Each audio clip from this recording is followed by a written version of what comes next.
علی کا دامن پکڑ لیا، ہم نے زہرا کا دامن پکڑ لیا، ہم نے حسن کو مان لیا، ہم نے حسین کو مان لیا۔ اب ہماری لڑائی مسلمانوں سے اتنی ہے، لوگوں نے اپنی مرضی کے خدا بنائے، ہم نے کوئی جھگڑا نہیں کیا، لوگوں نے اپنی مرضی کے نبی بنائے، ہم نے کوئی جھگڑا نہیں کیا، لوگوں نے اپنی مرضی کے امام بنائے، ہم نے کوئی جھگڑا نہیں کیا۔ جھگڑا ہمارا تب شروع ہوا جب اللہ کے صدیق کے مقابلے پہ امت کی صدیق آ گئی تھی، اور اللہ کی صدیق کے مقابلے پہ امت کا صدیق آ گیا۔ اب 50 سال کے اندر وہ سارے لوگ موجود ہیں جنہوں نے رسول کے کاندھوں پہ بھی حسین دیکھا ہے، سجدے میں بھی دیکھا ہے، گود میں بھی دیکھا ہے، حسین و منی والی حدیث بھی سنی ہے، حسین سے رسول کا پیار بھی دیکھا ہے۔ اب ہمارا مسلمانوں سے سوال یہ ہے کہ ہم پہ جان بوجھ کے ہمیں سوالوں پہ الجھا کے اصل سوالات سے ہمیں پیچھے نہ کیا جائے۔ ماتم کیوں کرتے ہو، کالے کپڑے کیوں پہنتے ہو، زنجیر کیوں مارتے ہو، ننگے پاؤں کیوں چلتے ہو، نیازیں کیوں پکاتے ہو؟ بھئی یہ ہمارا مسئلہ ہے۔ یہ جو یزید کا لشکر کربلا میں پہنچا ہے، جو ابن زیاد نے اتنا لشکر کربلا میں بھیجا ہے، یہ عیسائی نہیں تھے، یہودی نہیں تھے، مسلمان تھے۔ تو آپ ہم سے 72 کی تعداد دے دیں، ہم آپ کو پوری لسٹ دیتے ہیں کہ ہمارے پاس جو 72 ہیں وہ یہ ہیں۔ 72 کی لسٹ ہم سے لے لیں، لشکر یزید کے لاکھوں کی لسٹ ہمیں دے دیں۔ آواز کی آواز ہے، قاسم دائرے کہاں پہ پاؤ رہا ہے، قاسم لشکر سامنے سے آ رہا ہے، قاسم نیزہ ہوا میں بلند کر، قاسم اپنی بائیں نگاہ میں آ جا۔ عباس قاسم کو لڑنے کے طریقے بتا رہے تھے، حسین قاسم کا چہرہ دیکھ رہے تھے۔ یہ لڑتے لڑتے قاسم کی آواز آئی، مولا میں گر گیا، مولا میں گر گیا۔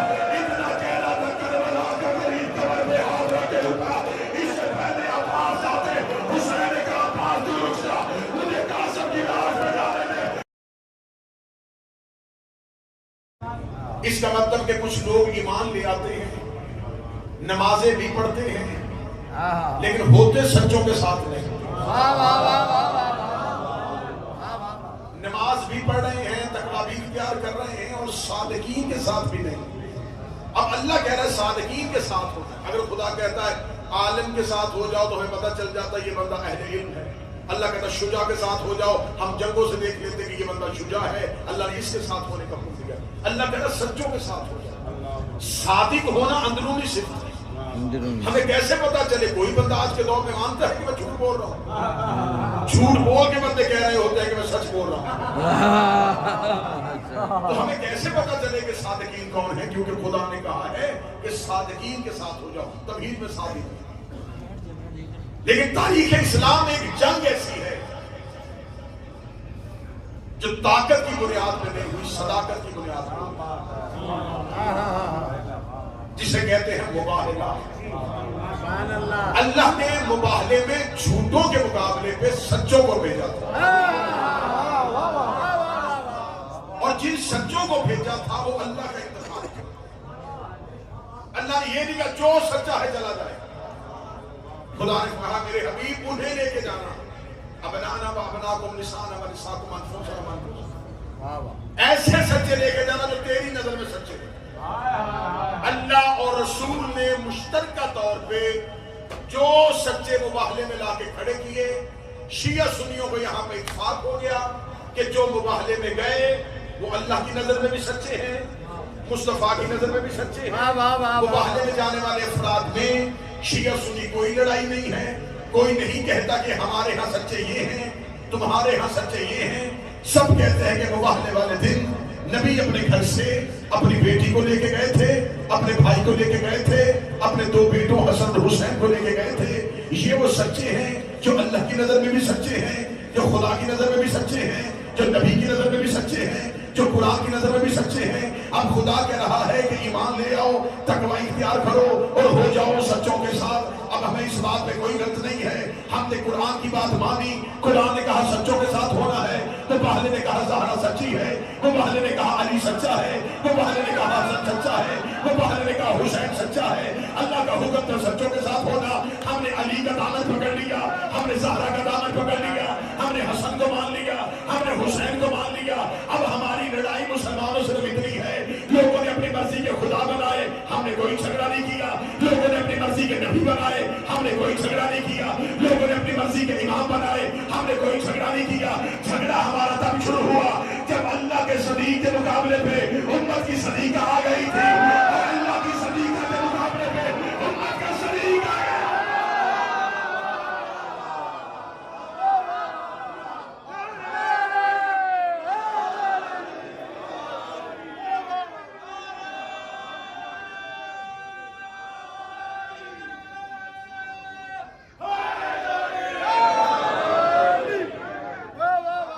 اصل ہمارا مسئلہ یہ ہے کہ ادھر ہے اللہ کا صدیق، دوسری طرف ہے امت کی صدیقہ۔ دربار میں کھڑی ہے اللہ کی صدیقہ، تخت پہ بیٹھا ہے امت کا صدیق۔ اب میرا سوال ہے چہلم اربعین کے دنوں میں ان زائروں کے سامنے کیمرے کی موجودگی میں اب مسلمان بتائیں کہ تم نے کس صدیق کے ساتھ ہونا۔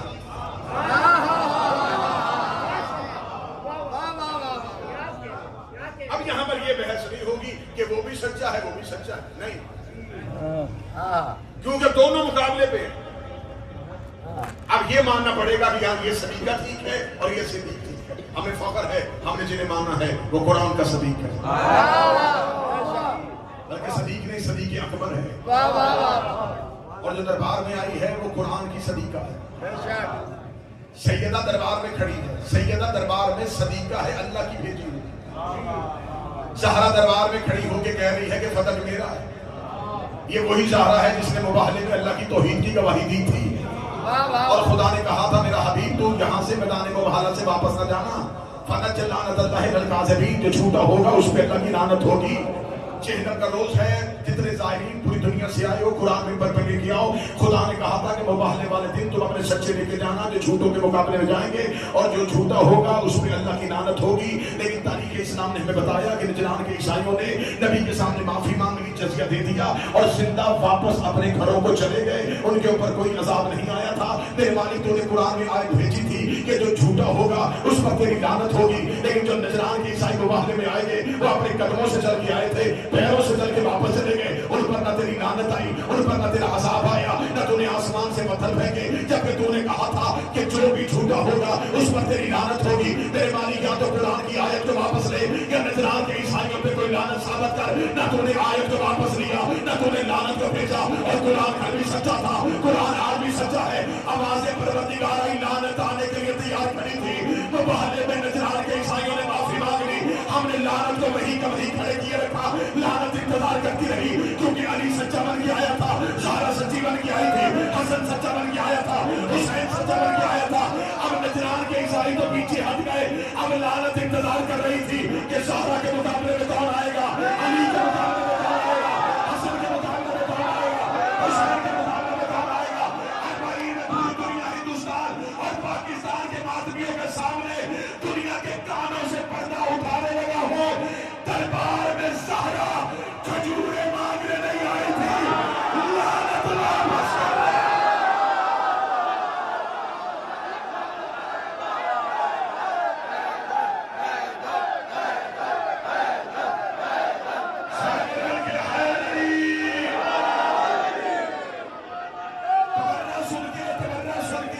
کوئی بندہ اپنا چہرہ نہ بگاڑا کرے، کیونکہ میرے ہاتھ میں امام کا 17 سفر ہے۔ مولا کا فرمان ہے بندہ لا الہ الا اللہ پڑھے اور محمد رسول اللہ نہ پڑھے، اللہ لا الہ بھی واپس لے لیتا ہے۔ بندہ محمد رسول اللہ پڑھے اور علی اور ولی اللہ نہ پڑھے، اللہ محمد رسول اللہ بھی واپس لے لیتا ہے۔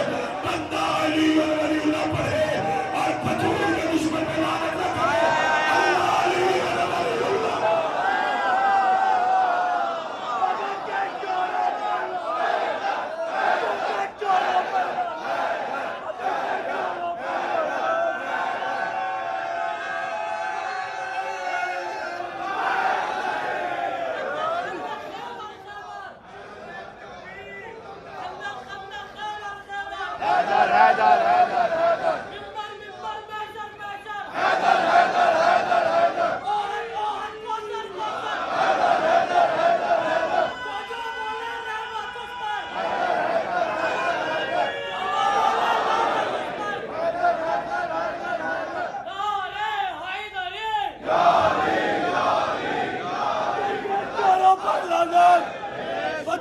چوروں پر لعنت، چوروں پر لعنت، چوروں پر لعنت۔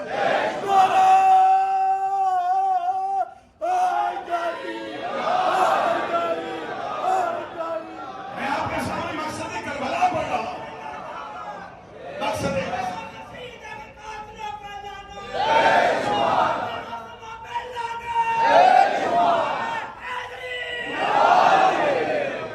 وقت میں دامن اس سے نکل میں بہت تھوڑا پڑھ سکا تھا. اس بات پہ قابو رکھے زیادہ سے زیادہ آپ تک نتائج پہنچا.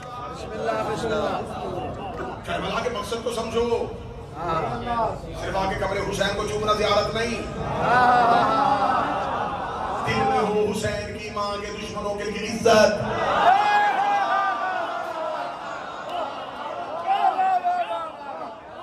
کیونکہ صرف یزید پہ لعنت نہیں ہے, یزیدیت پہ لعنت ہے. حسین, کربلا, عاشورہ, یہ غدیر اور فتح کا انتقام ہے. ایک انتقام ہے امت کی طرف سے, وہ ہے کربلا. ایک انتقام ہے اللہ کی طرف سے, اس کا نام ہے ظہور.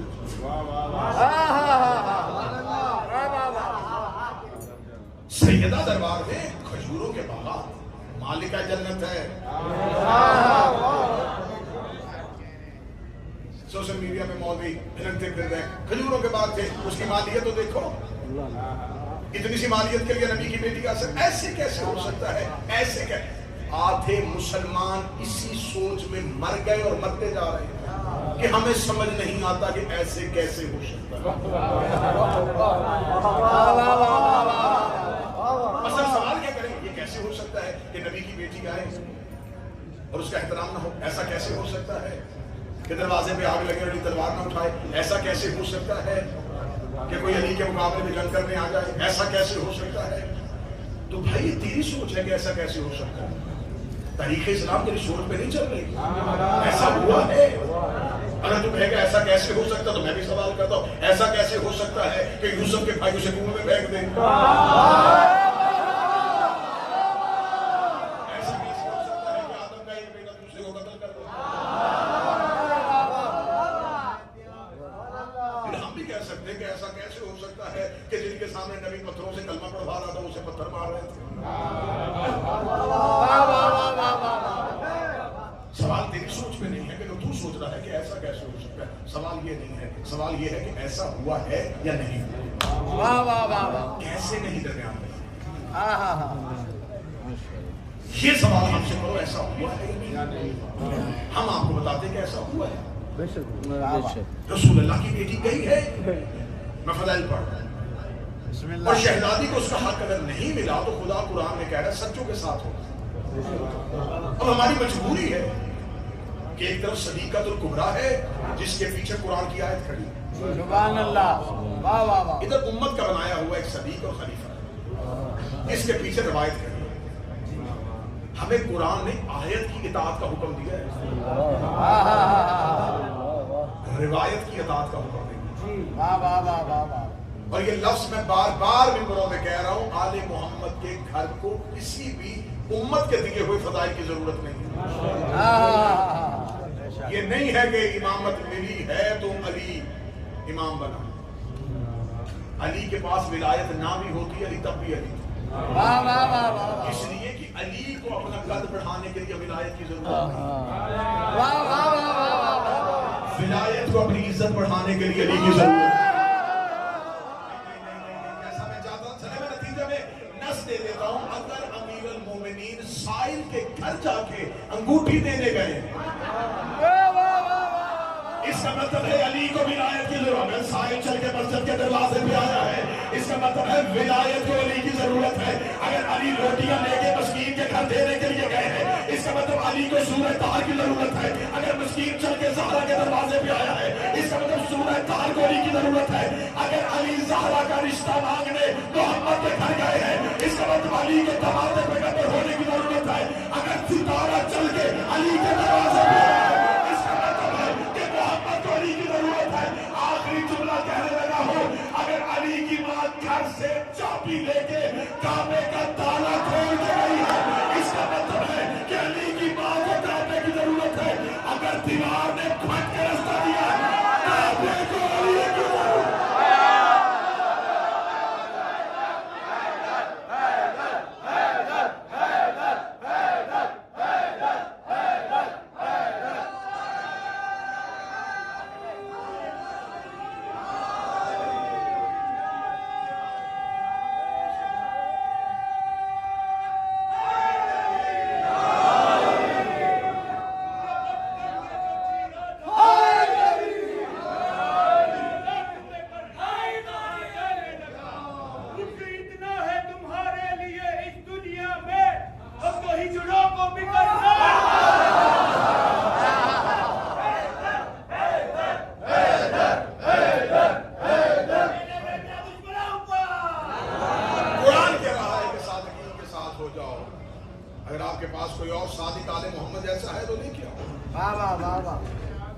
ہماری مجبوری ہے اہل بیت کے ساتھ جو مظالم ہوئے ہم انہیں ممبر سے بیان کریں.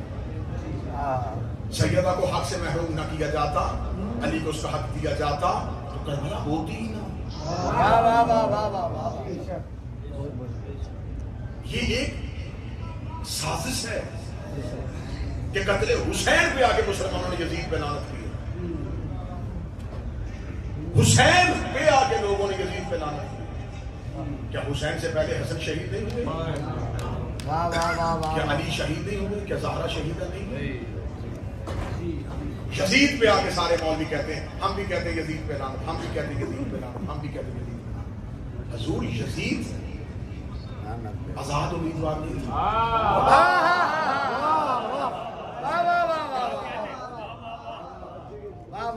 اچانک یزید اٹھ کے آ گئی اور تخت پہ آ کے بیٹھ دو, اس نے کہا میری بیعت کر دو. نہیں تو آؤ ہم قتل حسین سے تو سراغ شروع ہوگا. آج ہمارے ساتھ قتل حسین پہ آ کے ساری دنیا شامل ہونے کے لیے تیار ہے. ہم بھی کالے کپڑے پہن کے امام حسین کا ماتم کریں گے, ہم بھی امام حسین کے جلوسوں میں ساتھ جائیں گے, ہم بھی امام. صرف حسین سے ہمارے ساتھ نہ ملنا, اگر ملنا ہے تو پیچھے سے چلیں. حسین ایک نظام کا نمائندہ ہے, یزید بھی ایک نظام کا نمائندہ ہے. حمایت کرنی ہے تو صرف حسین کی نہ کرو, پورے سسٹم کی حمایت کرو جس کے تحت حسین آئے. اگر یزید پہ لعنت کرنی ہے تو صرف یزید پہ لعنت نہ کرو, پورے سسٹم پہ لعنت کرو.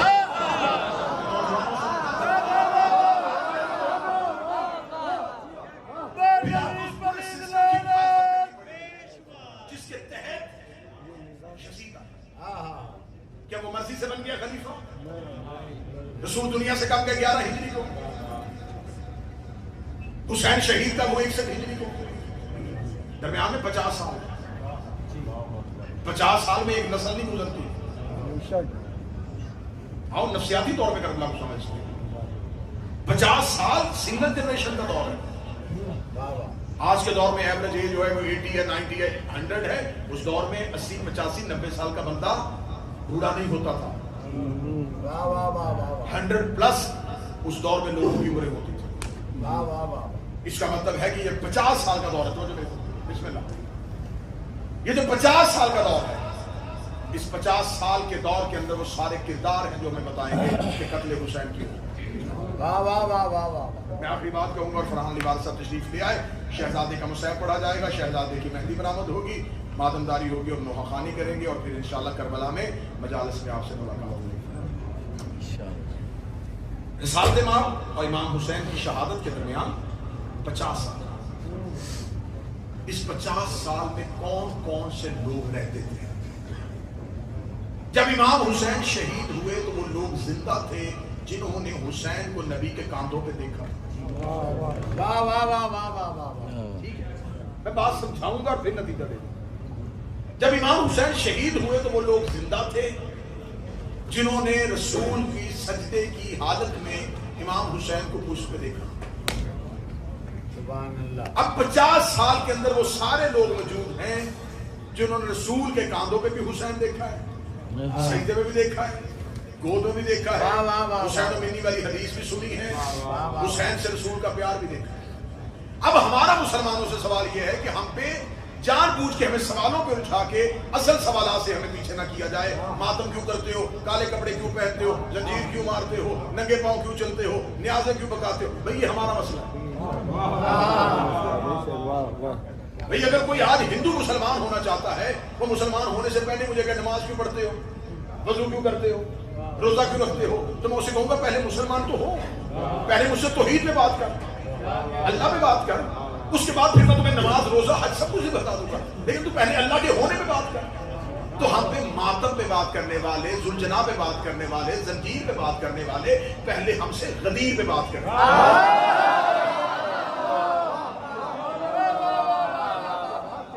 پہلے ہم سے فتح پہ بات کریں. ہمارے میجر ایشو ننگے پاؤں چلنا نہیں ہے. ہم پہ غدیر پہ بات کریں, ہم پہ فتح پہ بات کریں. یہ ہے ہمارے جنریشن جس پہ ہم نے نسلوں کو لے کے آنا ہے. 50 سال کا دور ہے, وہ سارے لوگ زندہ ہیں جنہوں نے نبی کو دیکھا. تو آؤ مسلمان، جہاں جہاں تک میرا اہل سنت سن رہا ہے وہ اس نظر سے کربلا کو دیکھے. اگر وہ لوگ زندہ تھے جنہوں نے حسین اور رسول کی محبت اور انسیت اور شفقت اور پیار اور یہ حدیث سے سب کچھ دیکھا ہے. جب امام حسین شہید ہو رہے تھے تو امام حسین اچانک رستے میں جاتے جاتے شہید نہیں ہوئے. 28 رجب کو نکلے، مکہ میں آئے، مکہ میں آ کے مسلسل حسین بیٹھے رہے. وہاں سے امام حسین مکہ میں اعلان کر کے آئے، پھر حسین کربلا تک پہنچے. اس پورے دورانیے کے درمیان وہ لوگ نہ مدینہ سے پیچھے آئے، نہ مکہ سے ساتھ چلے، نہ کربلا میں پہنچے. اگر وہ لوگ حسین کے ساتھ تھے تو ہمیں 72 میں دکھائیں. بھئی اگر ہم سعید، زہیر، حبیب، مسلم ابن اوسجا ان کا احترام کرتے تو آپ ہمیں بتا دیں کہ ان کے اندر وہ لوگ موجود ہیں، ان 72 میں وہ نہیں ہیں. اب اللہ جملہ کہوں، ادھر جو تعداد ہے وہ سینکڑوں میں نہیں ہے، وہ لاکھوں میں. اس کا مطلب عقل یہ تسلیم کرتی ہے کہ اگر وہ ادھر 72 میں نہیں ہے تو کہیں وہ لاکھوں میں تو نہیں.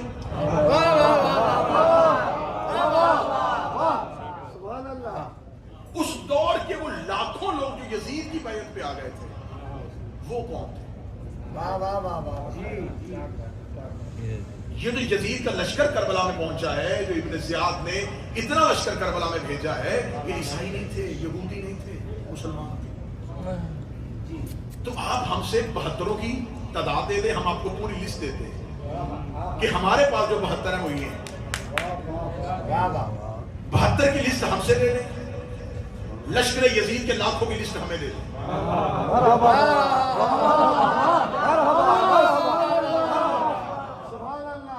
ہمیں بتا دیں کہ حسین کے ساتھ کون تھے اور یزید کے ساتھ. اگر آپ کہیں گے تو 1400 سال پرانی بات ہے، کہاں آپ نے گڑے مردے اکھاڑنے شروع کر دیے. تو آج ہم بتا دیتے ہیں کہ حسین کے ماننے والے کتنے ہیں اور فکر یزید پر کتنی اکثریت ہے. حسین ایک اٹل حقیقت کا ہے. آپ اپنا سفر جاری رکھیں، ایک وقت آئے گا کہ زمانہ مانے گا کہ کائنات کی سب سے بڑی سچائی کا نام حسین ہے. یہ جو تم ننگے پاؤں چل رہے ہو یہ حسین کے مشن کی تبلیغ ہے. اربعین عاشورہ کی شہر کا نام ہے. دشمن تمہاری شہادت کاٹنا چاہتا ہے. میں ہر روز یہ کہتا ہوں کہ دنیا ذرا ان چہروں کو دیکھے، ذرا دنیا کیمروں میں اربعین پہ آئے ہوئے چہروں کو دیکھے کہ 2026 کے یہ وہ لوگ ہیں جنہوں نے پیسے دے کے تھکن خریدی ہے.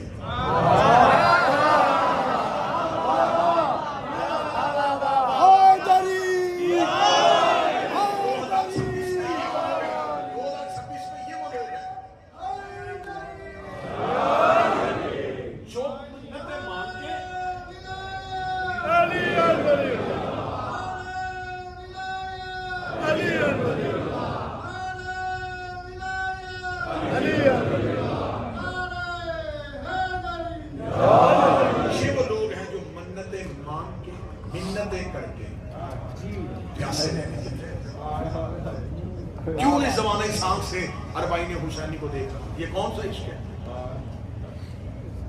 خطرہ ہے، اس پورے خطے میں جنگ چل رہی ہے، کوئی پتہ نہیں کس وقت فلائٹیں بند ہو جائیں، کس اعتماد کے ساتھ یہ گھروں سے نکلیں. کون سی چیز ہے جو کھینچ رہی ہے؟ کیوں نہیں زمانہ اس حقیقت کو سمجھ رہا؟ حسین آج بھی حالت جنگ میں ہے، آج بھی حسین کی حلق ناصر پہ آوازیں لبیک کہتی ہوئی جا رہی ہیں. پیسے دے کے تھکن خریدنے والے لوگ، اپنے حصے کا پانی دوسرے کو پلانے والے لوگ، اعلیٰ زندگی گزار کے حسین کے شہر میں آ کے مٹی پہ سونے والے لوگ، بہن بیٹی کو کبھی نہ چلتا دیکھنے والے،